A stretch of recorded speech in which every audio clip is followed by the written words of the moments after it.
What's going on, everybody? Today on the Real Estate Blueprint Podcast, we got yet another repeat offender, at least from the Austin Smith Real Estate Podcast, which obviously we're going through the rebranding stage here. But this is actually one of my favorite guests. You always show us love coming onto the podcast and just dropping gems, just making sure people get a ton of value and a ton of gold.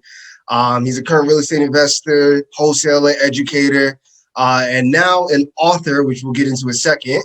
So I'm very excited to talk about his new book, Getting Cash in Real Estate. You may have seen him hovering around the entire JMA, Jay Morrison Academy, along with obviously Jay Morrison himself, and excelling at the whole entire wholesale operation of that entire business, which is awesome to see. And just recently, he announced that just at 28, I believe, he has now became a millionaire. And on the personal end, which he has shared his story plenty of times, also being a cancer survivor. So really going through the trials and tribulations. And now my guy is out here winning. Ladies and gentlemen, I'd like to introduce you and reintroduce you to the Millennial Hope Dealer, Issac Grace. Issac, what's up, my guy? How's everything? How you doing, Ken? Hey, Austin, appreciate you, man. Thank you for the grand announcement. Love the energy, love the fire, man. I'm back. I'm excited. Every time I come on this podcast, we have great value, great gems that get dropped. So I'm just here to serve your audience, serve the people, and really give them that information that's needed to spark that motivation so that they can get on their path to get into their $1 million net worth and establishing their legacy. So I'm fired up. I'm ready to go.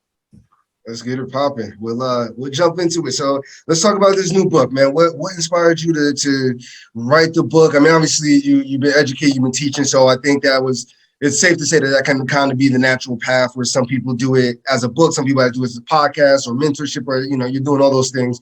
What sparked the book idea? And then just tell us about the book. Yeah. Getting Cash. Yes, Creating Cash in Real Estate for Millennials. You can grab the book, creatingcashinrealestate.com. But what inspired the book, Austin, was earlier this year, about January of 2021, I was actually following Master P, right? And I was just following through social media, don't have no mentorship or no relationship with him or anything, but follow him. And I end up grabbing his book. He wrote a book, and I don't know, I need to go get the book. Actually, you know what? I can give y'all the name of the book right now. But in his book, he talked about how he carries the motto, no limit to his success. And that's how he started No Limit Records. His grandfather, the same grandfather that left him the $10,000 through life insurance, instilled into him at a young age that there was no limit to his success. He told him, like, grandson, don't let anybody ever put a cap to your success and what you think your capabilities are in life. And when he talked about that, so the book is called Guaranteed Success When You Never Give Up. So Guaranteed Success When You Never Give Up is the name of the book. That's Master P's book. Yes, Guaranteed Success. Yep. So it's an audio book, a self-help book. So when he talked about there being no limit to his success, that really resonated with me. And at the time, I had a great year in 2020. I acquired a lot of units, started building my investing portfolio, wholesaled a lot of deals, was fixing and flipping properties on credit cards, right? Doing all this creative things that we see and we dream to do. And in 2021, I was just trying to figure out what is the next level for me. I know I'm getting to that point. I'm post-cancer. I'm making money, but I have to not redefine myself, but I have to officially define myself. And when he talked about there being no limit to his success, I instantly drawn to that and said that there's no limit to my success in 2021. Another thing that I learned from Master P is he talked about products over talent. And that really resonated with me because at the time I realized that I was just a talent. I just had a great gift, a great story. I had skills in real estate, but if I died today, there was nothing that I really established other than a few real estate properties that can actually feed my children. So I said, you know what? There's no limit to my success. I need to create products this year that can last longer than I can last. And the book was the first thing because I was going to write a book in 2020, just really didn't have the energy to do it, to be honest. So I said, you know what, this is the year I'm going to create a couple products. And I launched my clothing brand, Legacy Over Lifestyle. And I launched my book, and I got a couple more things that I'm launching, moving towards the second, third, fourth quarter of the year. So that's what started the book. Just knowing that there's no limit to my success, and I have to create products.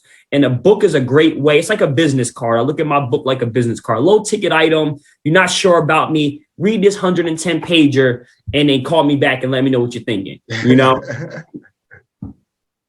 Let's go straight to it. That's awesome. You speak a lot about legacy, and I actually love that part of that aspect. Talk to me a little bit. What does legacy mean to you? Oh man, legacy is everything to me. Legacy is what I'm going to leave here on earth when I leave, right? Legacy is what people will remember me for. Legacy is the example that I was set not only for my family generation, but my community's generation. So legacy is what people will say about me 100 years from now. Why do you think that, like, and put like this, you got legacy over lifestyle. Why do you think so many people have it backwards? Man, it's just been psychological. Is it a culture thing? Is it a culture thing? Right? Like, because my thing is like, value is attributed to whatever you give for it. Right. And I like favorite phrase, like a penny costs, 7 cents to make. Right. Like, or, like, and that aspect of value. Why do you think it is, that case where a lot of people in general, like, any particular demographic, it's a lifestyle first attitude, and then, they worry about what they're going to pass later. Right.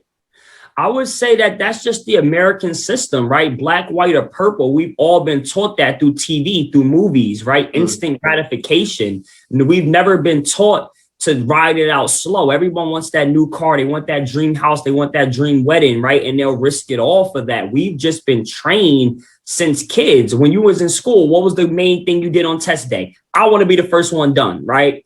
Everybody rushes to get to the finish line. And for me, I was there once upon a time when I was hustling in the streets. I wanted everything right then and there. I would spend, my money. If I wanted to close a car, I want to press a girl, I want to buy the section in the club, and my friends didn't have money. I would spend it. And when I got into entrepreneurship, the first thing I value was legacy and my family. So I started slowing down the pace of life, and I started thinking long term. And it has helped me be able to build a $1.2 million net worth at 27. Now I'm 28. And to be able to have a cash flow of over $10,000 a month coming in, to have the right people around me, because I was able to catch it at a young age and focus on delaying my instant gratification. Because don't get me wrong, Austin, I want all that stuff. I want the nice cars. I want to go on vacation. I want the private jets. I want the lavish life. But I want to make sure that I build the right foundation for my legacy, so that, I'm handling my business first, and then I'm able to enjoy myself after I handle business. Where was that shift?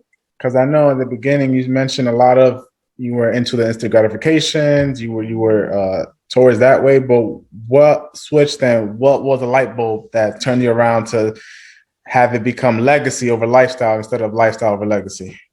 I would say when I was 21, back in 2014, when I first got in real estate, I met Jay Morrison. And what really impressed me about Jay Morrison wasn't that he was in real estate and he was a millionaire and was a 3-time felon, but I loved how he took the time out and the care to speak up for Black people, right, and minorities.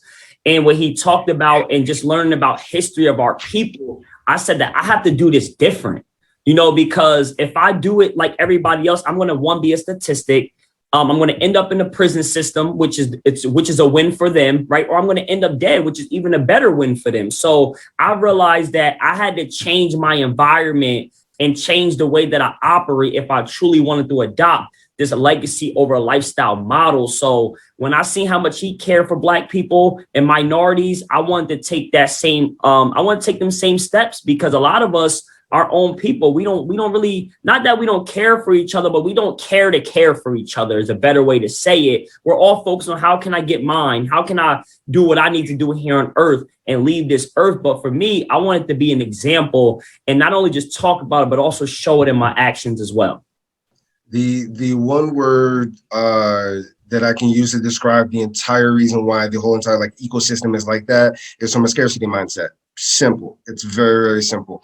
And when that happens, you start to think that there's not enough. And if there's not enough, then once I get it, I have to make sure that I hold on to it, that I keep it. If there's some knowledge, like I can't share it because then everybody else is gonna like, and then just over time that you realize that like we're in the information stage, so all of that is gone, right? So whatever you wanted to know, whatever information, whatever you wanted to find out how to make this, how to do that, the information's out there. And it's just the lack of the subconscious mental switch to now have the body, follow suit and do the necessary actions that it actually takes.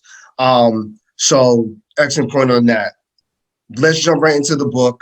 Talk to us about the book. What's the book discussing? Are we doing wholesaling? Are we doing how are people generating cash in real estate? What's this book talking about? Yes. So creating cash in real estate for millennials, the guide to becoming a master wholesaler. So my mission with this book was to break down my 7 years of experience in this business and put it in an easy to understand book so that I can help more millennial entrepreneurs, not only just do a wholesale deal, right? Because anybody can do a wholesale deal. You can stumble across a wholesale deal. But I'm trying to teach people how to create cash and use this as a cash flow stream. So literally, this book is breaking down every single principle on how to run a real estate business. Wholesaling is a strategy. This book is showing you how to run a wholesaling company so that you can be more profitable, and more predictable in your opportunities. So I'm teaching people the wholesaling mathematics, which I don't hear a lot of other gurus talk about. I'm teaching you guys the sales process, right? How to read sellers, how to understand personality types, how to understand follow-up, how to understand timing and circumstances with people, right? I'm breaking down the raw facts that 95% of the homeowners is not going to be a fit for you. So I'm giving people the knowledge, the information to feel more comfortable on this journey, because a lot of people just think, all right, I could be a middleman between deals. And after 90 days, and they done talked to 10 people, which ain't nothing in 90 days, they ready to quit because they haven't been instilled with the principles of what this business takes. So this book is literally showing you how to have the mindset for this business and how to have the skill set, and also how to set the automations up so that you're predictable in your business and can be profitable. Yeah, definitely some good things there. Mindset is everything. I feel like if you don't have mindset, you can't go anywhere in business. And you also mentioned another part, the automation part. If you don't have any type of automations, you're going to be working for business, not the business working for you. Yeah. So that's so big because like I've coached thousands of students, right? And I finally realized that what the ones that it don't work for versus the ones that it do work for, and the ones that it does work for are the ones that's fully engaged, like the ones that are serious, the ones that are making investments, literally the ones that are showing up every single day. Because I'll be wrong if I said that wholesaling was easy. I'll be wrong if I said that. Real estate right now itself isn't easy. It's competitive. The market is up. Sellers are in a great position. When you're in a market like that, whether you're fixing and flipping, wholesaling, buying from auction, buying from the bank, it's competition everywhere. Right. But what we teach and we instill in this book is the probability, the wholesaling mathematics, understanding the response rates, understanding how many offers it's going to take you to get a contract, so that our students are more complacent. They're more comfortable in their mind. Because I tell them 99% of your competition is going to quit within the first 12 months. So if you build this mindset up, you're going to have 99% of the people beat. And then over time, when God aligns his time and his energy on you, you'll start reaping the benefits of all the hard work. But literally, we got students that's pushing multiple of them over 50 grand within 6 months wholesaling real estate. But this business is tough, man. It takes a strong mindset and a strong type of man or woman to excel in this business. Yeah, that's the one thing that people miss. Just like off the realtor end, off the wholesaling end, just numbers, missing numbers. And when I came and checked you out at the when you were at La Rouge a few years back, I remember you had outlined, I think it was like the 12 steps to an effective hustler or something like that, or like Yep. which I still have written down somewhere like around here. But I like that aspect because the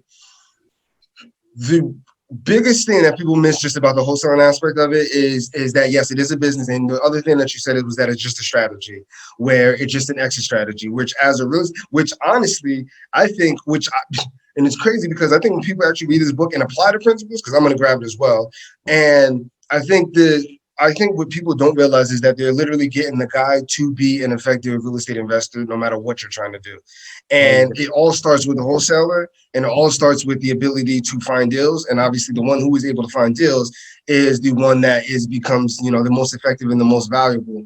And I pride myself on that because I even realized like my wholesale deals are bigger than obviously my realtor checks, right? So now it's just the fact that I've worked over the years building more on the real estate, on the realtor business than the wholesale end, which now that's starting to shift because I want to get more into the invested in, because in general, I've just realized that how much, and just automate, like you said, with strategies, which is why I've been hiring people, is to try to automate the realtor business as much as possible to free up time to go after more of on the investing end, because just with the deals that I've done on just with buying and holding or just anything, just acquiring units, it took the same amount of time, and obviously these things pay me forever.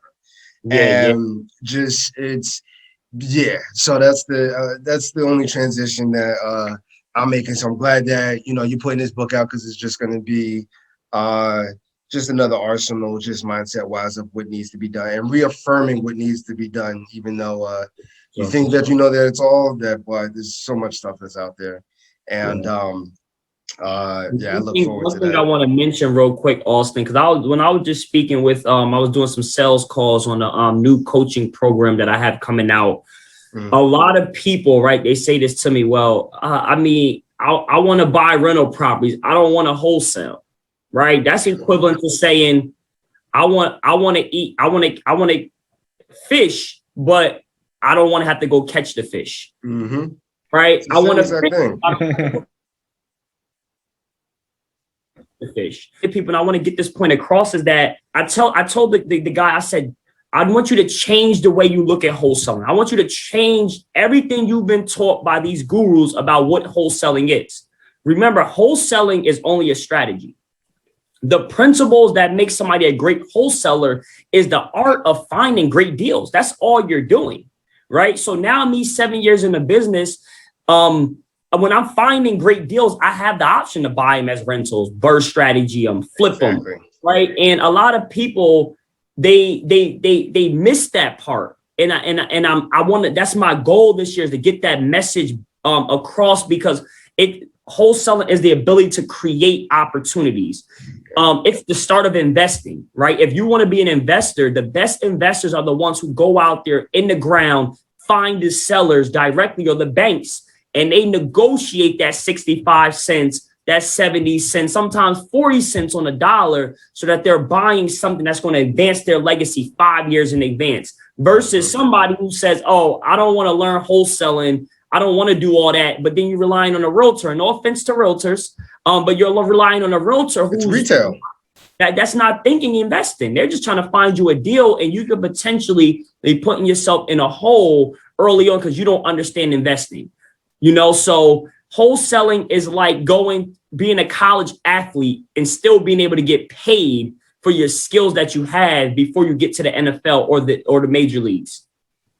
That's a perfect case. And I feel no offense to it, because I'll tell people off the rip, like eventually, like the first deal, the second deal, right? Like when you're a beginning investor, understood, right? Like when you're using your FHA and you're using the second FHA, absolutely. But then I tell everybody, like, there's going to become a time where, like, as an agent, like I'm just the spoke in your business. And even at that point, it's not even that, honestly, because it's the agents that don't invest that become more of a liability. Like, I can flip it to you, however, like if it's a wholesale, like I'm coming to you as a wholesaler. If it's a regular on the market, like I'm coming to you as like the agent. But And I guess that's why my shit is like more than an agent, because there is no one set, like I'll just have my license. Like outside of that, I can handle it on the retail end, I can handle it off market, I can handle it like on the investing end, I can buy my own. I get like, so yes, like I don't know why people get so much like fixed mindset. Even Jonathan, like he's a mortgage officer, investor, and has his license. So that way, like it's just solving a problem. And whatever the problem is, then you have whatever's in your tool belt to solve that problem. And it wasn't until like I opened up my mindset about that, like I would say maybe about 2.5 years ago, that I seen increased business because of that business, because of that very reason, and just being able to serve whoever needs to be served. And not to compare it to this, but on the real, like, you know, where people in our particular demographics are coming from the trap or coming from the block and coming from moving. And at that point, like, it was the same thing. Like somebody asked, like, what you got? And it's like, what you need, right? Like we've all like have had our fair share. Like we've been, you know, honest about it, right? Like some people was in the block, other people shit was in college, right? But after that, we was either running the block or we was running that dorm room, right? So, or that dorm block. But nonetheless, it was like, yo, you got this, what do you need? And then there's your transaction. So I definitely feel you on that, where that one track mindset, that one trick pony, especially like in something with real estate where finding deals is the wholesaler. It's just the fact that the wholesaler stops there and you can either make the money now or make it forever. So I totally feel you on that. Love it. Yeah, nah, you hit that right on the nail. Yeah, like for us, my company, literally, we have properties under construction, wholesale deals under contract, and even retail listings. My business partner's a realtor, so we've already sold about 8 or 9 listings, got about 8 or 9 on the market right now. So like you said, we're a real estate, we're a property solution company, right? So we just offer homeowner solutions. You know, we can buy like everything you said. So I don't got to reiterate it. Yep. Gotcha. Talk to us about that very first wholesale deal. Talk about the emotions. That first hit, like, yo. Yeah, like talked about the emotions you went through, everything. I remember everything like it was yesterday. So when I started in this business, right, I was knee deep in the streets, right? I've never been a gangbanger. I was not robbing people, never shot nobody, none of that stuff. But I was a hustler, right? I got out there early in the morning. I was playing for keeps. I was here to get as much money as I could. And real estate really impressed me because I knew I could never really be a boss hustling. Like I was watching my friends go to jail, my cousins, watching, you know, people that I looked up to get robbed, get shot. And I knew that I knew that the streets was not going to do that. I wasn't built for that type of lifestyle. I just liked the money.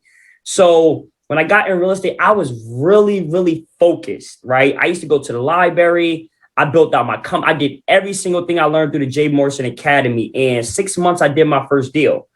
When I did my first deal, I met a cash buyer. And he really helped me and walked me through and made it seamless where I didn't have to really think and figure out much. I was able to go to him and kind of ask questions. And he pretty much told me, all right, this is the areas I'm buying in, so market in these areas. And it was Ocean County, New Jersey. And that's where I'm from.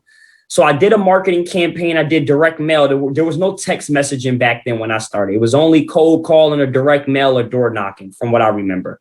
Did a campaign. I got a call from an absentee owner that was living out of state in New York. The house was inherited to him from his mother, and it happened to be in the same neighborhood that I had grew up in my teenage years in. So once I knew what street he was on, I started pretty much building rapport to see if he knew my relatives. I was like, wow, you know, I'm from Center Homes. I live right on Deville. You're on Belmont. You know, do you know Diane Myers? That was my grandmother. He said, oh, yeah, I know you. I know Diane. I know Isaac. I was like, Isaac's my father. You know, I'm Isaac. I'm little Isaac. He was like, wow, man, that's so crazy. I haven't seen your dad in years, you know, and like we just had this great rapport built. And he didn't know what price he wanted at the time, but he was really motivated to get rid of it. It was vacant, taxes on it. And he just wanted to reap the benefits of what his mother left him. So I called my cash buyer. Cash buyer said, hey, look, if you can get around this price point here, you're going to make money on the deal. Made him an offer at $65,000. He said yes to it right away. Yes, I'd take $65,000 for the property. I sold it for $77,500 to the cash buyer. I made $12,500 on the deal. and I paid his virtual assistant like his assistant like $700 that helped me out, pulling the comps, evaluating the deal. And I walked away with, $12,500 on the deal. My very first deal 6 months into the business. Nice. Yeah, so that's the first thing, and we're going to talk about like the scaling portion of it. But here's what I want people to realize in this entire story, because there's so much gold in the story that I definitely don't want people to miss. First things first. One, you set yourself up with some type of education, right? You put yourself in the space to create that energy, to create that synergy, to subconsciously get over the fear, and now you can start believing, right? Even if it's just something small to work with, right? The faith of a mustard seed. So here we go. That's number one. Number two, the action. Not having any idea or anything like that, but came with conversation, came with how did you meet you met the cash buyer, right? So at that point, not being scared to not know what you're talking about, because I think so many people get stuck on like, yo, I don't know like what to do. And I can't express so much that one, most sellers don't care. Two, most buyers don't care. Three, property and numbers. That's all that matters. Everything else like can get stumbled across and it's fine. Because if the seller really wants to sell, which in this case, motivated seller, that's my other point, motivated seller. If the seller wants to sell, then they're going to be locked in. They're like, yo, what you need me to do? Same way on the buyer end, they're going to do the exact same thing. The other thing that I wanted to point out, the strategy, direct mail, marketing, things like that, whatever the case, you started marketing and taking the action in that particular area. The next thing, seller reaches out to you and you were able to build that rapport organically, but you didn't read any sales, but I don't think you've done anything like in that aspect. You weren't doing these high pressure sales techniques. Literally the rapport came with, oh yeah, so, oh my God, oh yeah, and that's how it works. And I can't put so much emphasis on that. And that's the reason why the contact and the sales, the aspect of it, it never happens on the first call, the second call, the third call, the fourth call. Like it's the reason why on that fifth, that sixth, that seventh call, there's something that said that now everybody's able to feel great about each other and the energies matched and everything like that. So I just wanted to point that out because that's the first deal. You stumble through it. You made 12 grand. You stumbled through 12 grand, right? Failed your way through 12 grand. Had no idea what you're talking about. Had no idea what you're doing. First deal, 12 grand. Now, how does that translate into let's develop a system around doing this so we can make this predictable, which I'm pretty sure that we talk about in the book. But what does the business system look like so that way you're no longer stumbling, which obviously we're all learning to this day, but so it's no longer up in the air, it's more systemized.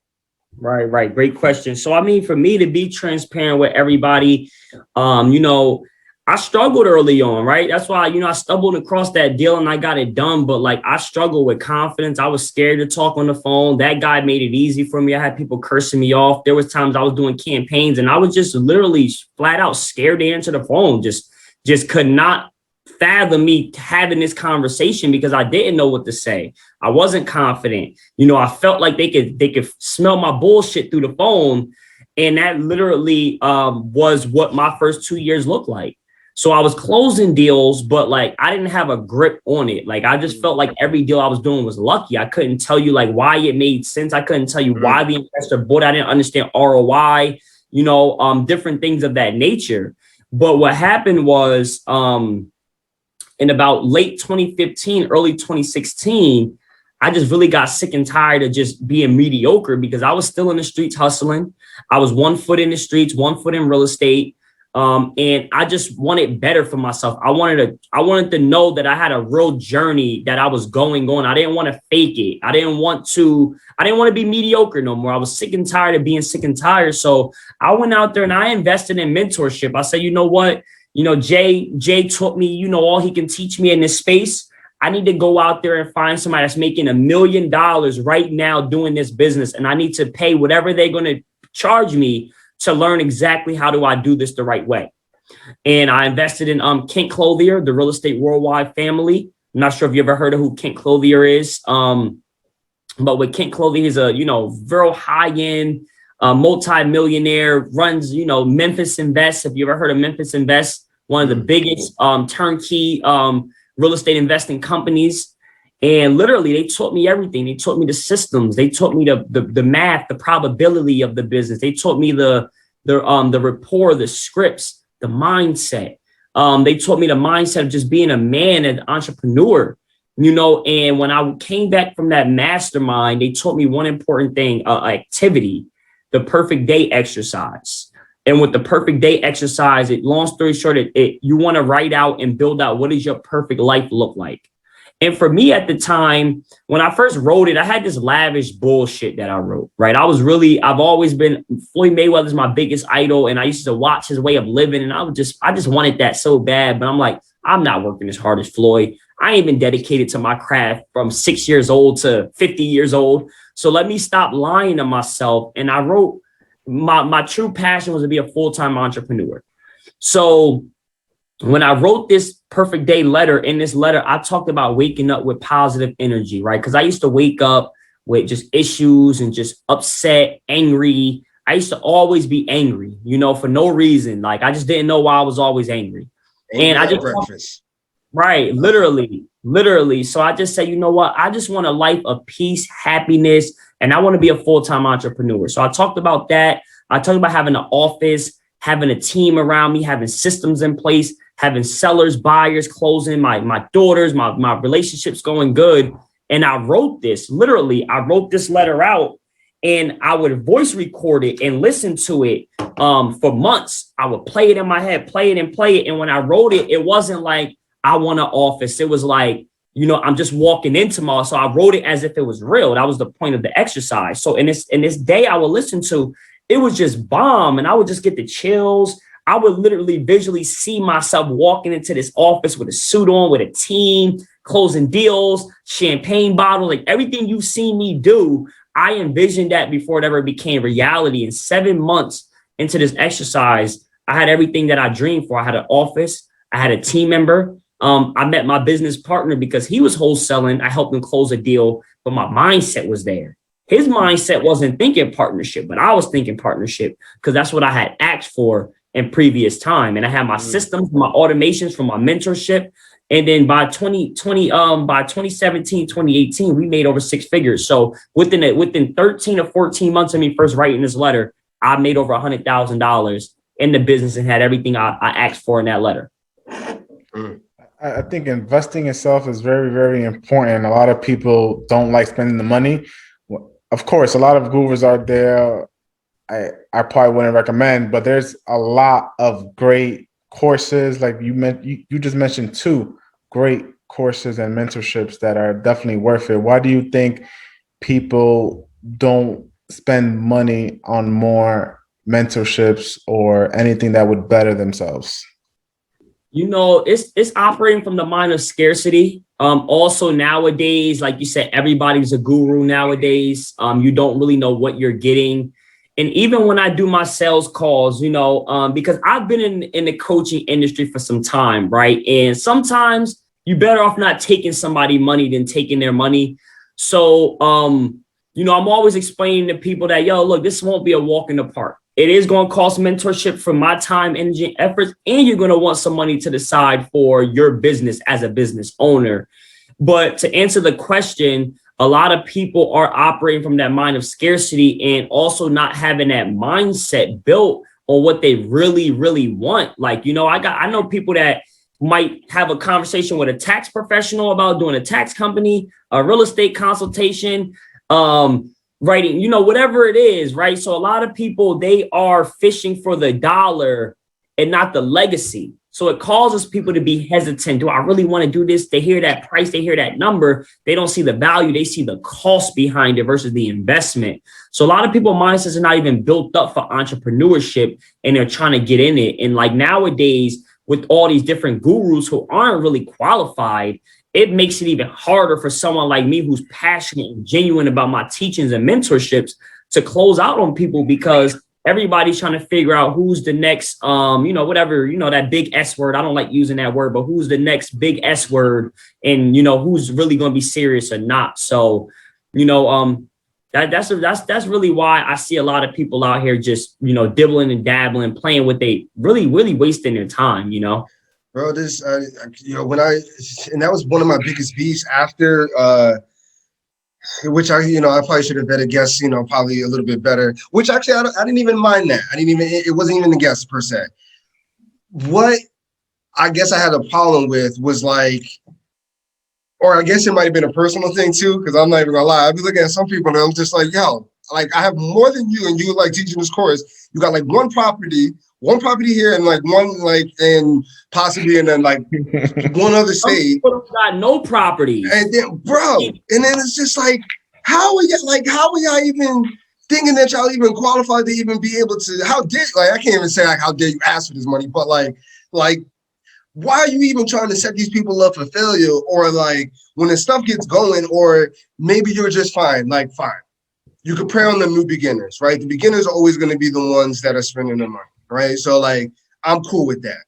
But at some point, like you're going to have to be able to help people that are on their 10th deal, or help people that are now, on their 100th deal. And now they're trying to go from 100 to 250. It's going to have to stop somewhere. But like, I guess that was my like biggest thing, was that finding out that like, y'all not doing as much as y'all like claim to say, like y'all are actually doing it. Like, so like, it is what it was. But that was my only big, which is why you're such a repeat guest. I'm going to continue to bring you on because you see the natural progression.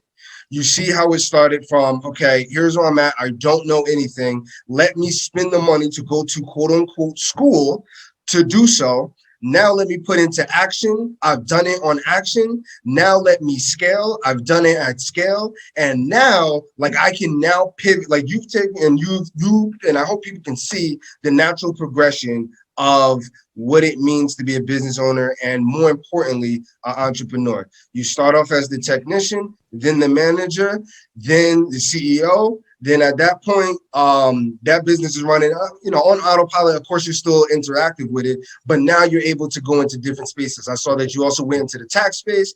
Now, now you're talking, now we're talking M's now. So now we're thinking about going into the rental car business, which I want to talk to you on the side about, which I think I saw. But it puts everything into perspective.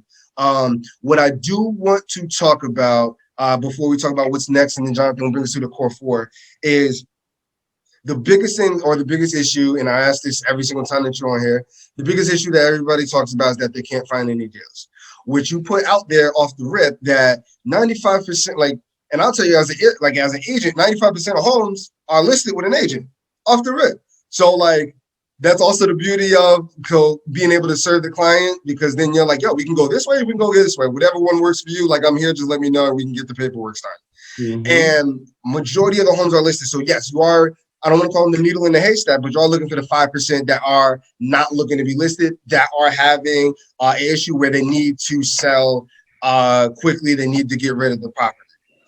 What are your top 3 strategies that you like personally to find those deals? I know you mentioned direct mail. I know in the past there wasn't text blast, which honestly is my favorite. What are your strategies that you like the most? Right. And I'll mention before I answer that is I just invested another $30,000 into more mentorship, right? So I'm around guys that own 30, 40, 50 units, that's building portfolios, right? I just want to mention that, teaching me how to build funnels and just be more valuable as a coach, influencer. So I say that again because it's really all about you always self-investing into yourself. And my mentor told me how he just invested $55,000 into his new mentor, right? So I'm happy to know that I'm investing in somebody that's investing in themselves to pour back into me. And just in last night's call, there was a life insurance guy who came in talking about infinite banking, right? But we're not going to get into that today. But like I said, when you invest in the right type, when you invest in yourself, you are going to make that money back times 10. Never look at it as a cost. But to answer your question, there's 2 things right here. And it's not no strategies. There's 2 things that will keep you always in front of deals: consistency and follow-up. See, I don't even want to, and you took the answer because I didn't even want to talk about that, because what I was going to say was that I wanted to ask what strategies, because people love to hear the strategies, not realizing that the strategies are out there like they are in any other case. But what makes it successful is the discipline and consistency. And I'm a testament, because I bought 11 units last year. And the only thing that I wish was that I was more consistent, maybe on one extra Friday or one extra Saturday, just sending out just a couple of more texts, contacting a couple of more sellers, and it probably could have been 18 or probably could have been 20 units.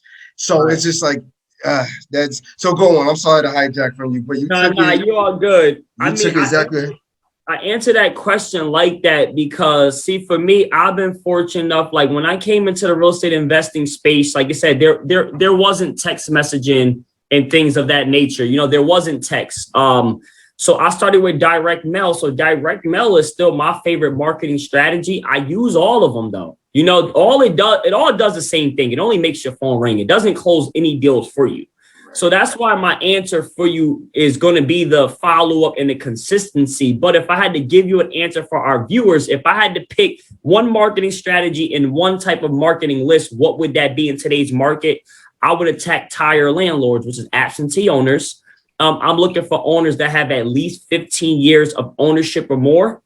And I'm looking for properties that have 3 or more bedrooms, because those are the ideal burst strategies. Definitely, like in my market, a lot of single families. That's the ideal burst strategy type of property where you're going to cash flow great. You're going to have the equity, the appreciation if you buy it at the right price. So I'm attacking someone with a direct mail postcard. And a lot of people may call me crazy because of this, even though these new gurus have convinced you that, of course, text messaging is cheaper.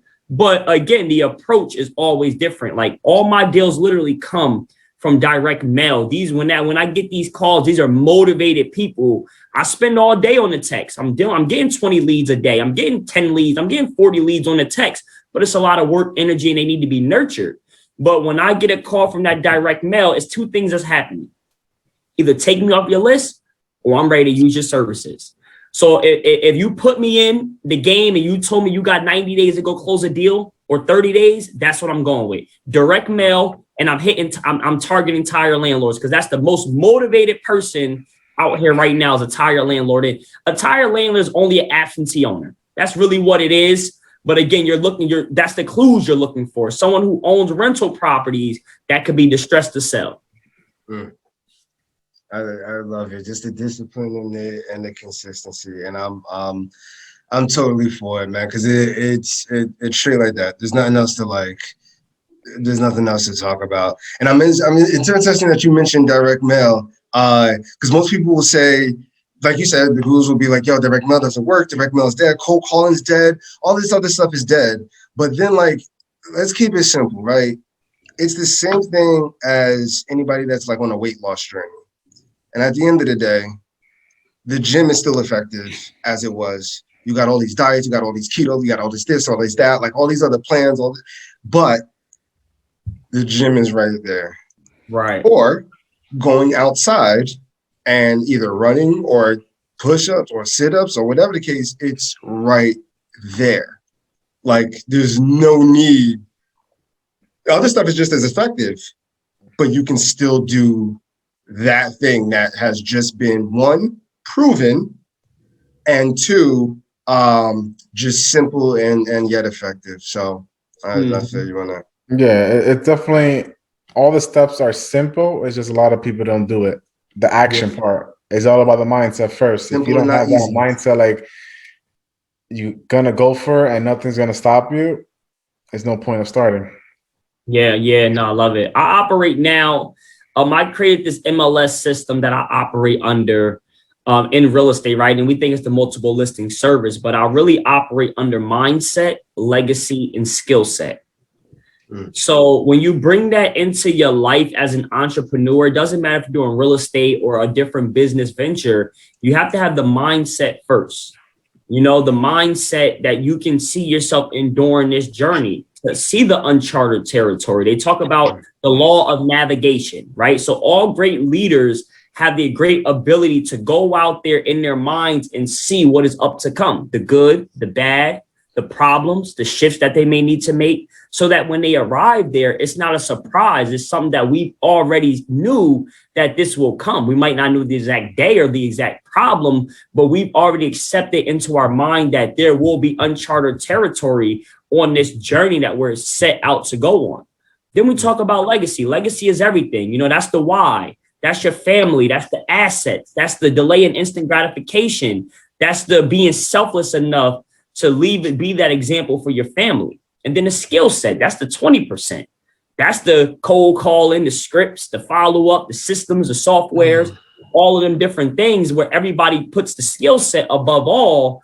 It's just like basketball or any other sport. Everyone to a certain extent knows how to put the ball in the basket, but it takes a different type of mindset to become a successful professional athlete, because you need the mindset to train, to work harder, to get better, to dedicate yourself, to sacrifice, you know, being a child in high school and college so that you can dominate the game. So that at the end of the day, you know that I got to get to the end goals, the NBA, so I can establish financial freedom, so I can leave things behind. Growing up in the hood, I never had these things, right? So is that MLS system is so important, and I teach that to my students, and we spend a lot of time on mindset. I teach skill set, but I focus more on mindset, because if I got you here, I could take you out deep in the water. I could take you. It might take you 8 months to do your first deal. You might be $5,000 in. I got students like that, but they have that mindset. And when they close, when it rains, it pours. Like literally, when it rains, it pours. And a lot of students, I can't take them out that deep because their mindsets is not built up that much, you know? So that mindset, that legacy, and that skill set is so important. Mm-hmm. Before we go into the core four, just the last question. So what's next? Well, we got 5 years into the future. What are you thinking? Is it just more deals? Is it just, impacting more, or do we have any specific plans? Obviously, I know you mentioned that you are thinking about launching the Toro business, but so what's next? Just more entrepreneurship endeavors? What we got? Right. So for me, man, it's business as usual. You know, I've been 7 years just to finally have a foundation to build the house on. So I'm not going nowhere. It's more real estate, more assets. Definitely want to get into the car rental business. Trucking companies coming soon. Why car rental, if you don't mind me asking? Car rental, because it's a great way where I can live my lifestyle, but also focus on having a business model around legacy. So, I'm learning strategies from a tax standpoint on how I can acquire some of these cars we dream to have, but also let them operate and cash flow me. Mm-hmm. So I'm, taking that there. Trucking is something that is $1 billion industry. And no matter what happens, transportation would always be a need. So I want to get my hands in that. I want to establish business models that will be proven to pass on.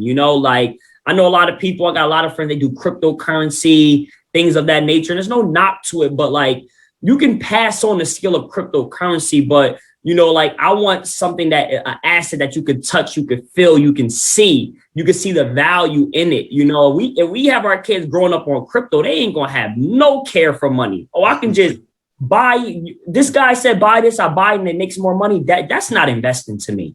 No knock to it. I know millennials, we got it easy now with this, but like I love that real estate. I love the idea of owning trucks. You can see them assets, you can feel them, you can pass them on to your heirs. So for me, easier to understand too. Like they see that easier. And these are industries that have been around for decades and decades. Crypto is something that's more newer, and we don't really know where it would be 10, 20, 30 years from now. We just don't know. Real estate has already proven its stand of time. Trucking, ever since wheels been rolling, they invented wheels and transportation. Trucking's not going nowhere because people got to get shit every day. So these are business models I can look and say, 500 years from now, I know that if I instill the right principles, these businesses can keep on running. These businesses can keep on feeding our families. So for me, I'm going to implement a couple more business models, but it's all just to generate more cash to buy more real estate so that I can build this portfolio and benefit from all the cash flow and pass down all the assets to my next generation. Trucking business definitely is definitely the way to go, because just society, we want it now. So we're always going to need transportation to deliver all those needs that they wanted right now. So it's definitely, I always wanted to get into something like that. All right, so let's go on to the core four. We ask these 4 questions to all of our guests. So the very first question is, what is your most favorite part about real estate? That's a good question. What is my favorite part about real estate?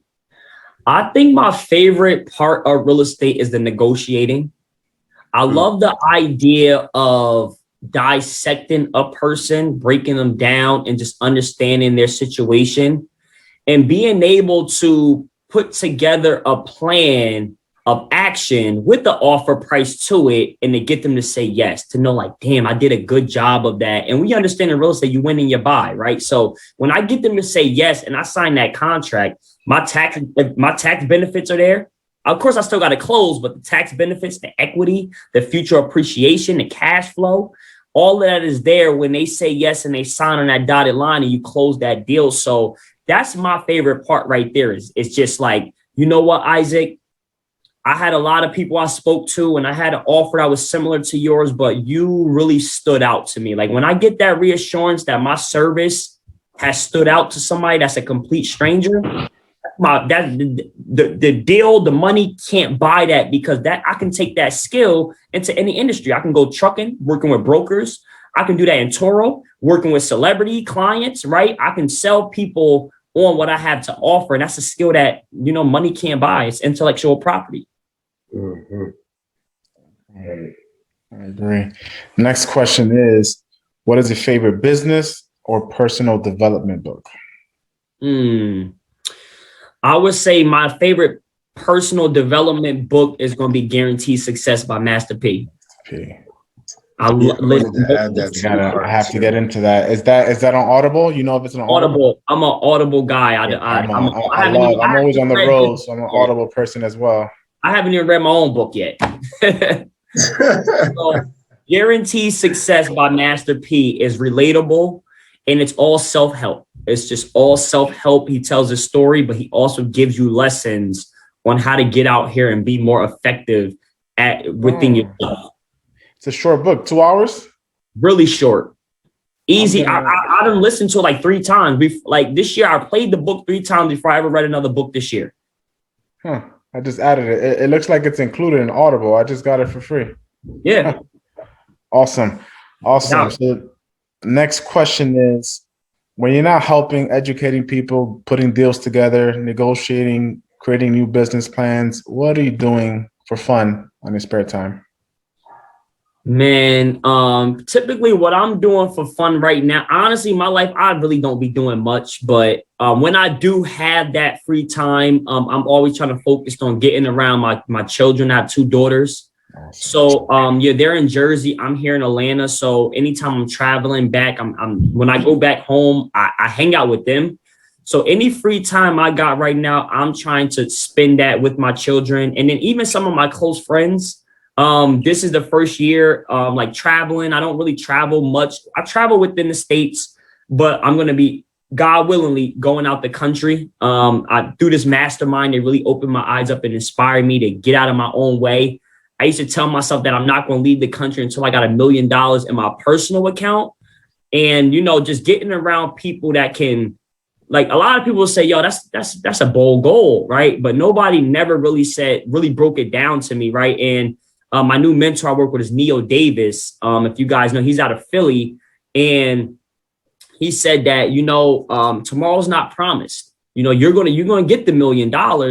You know, don't worry about that. You know, go out there, live life, experience life. And we're going out there for a mastermind as well as a little bit of fun time. But just getting that one person that that helped me unblock a blessing that I've been had in me.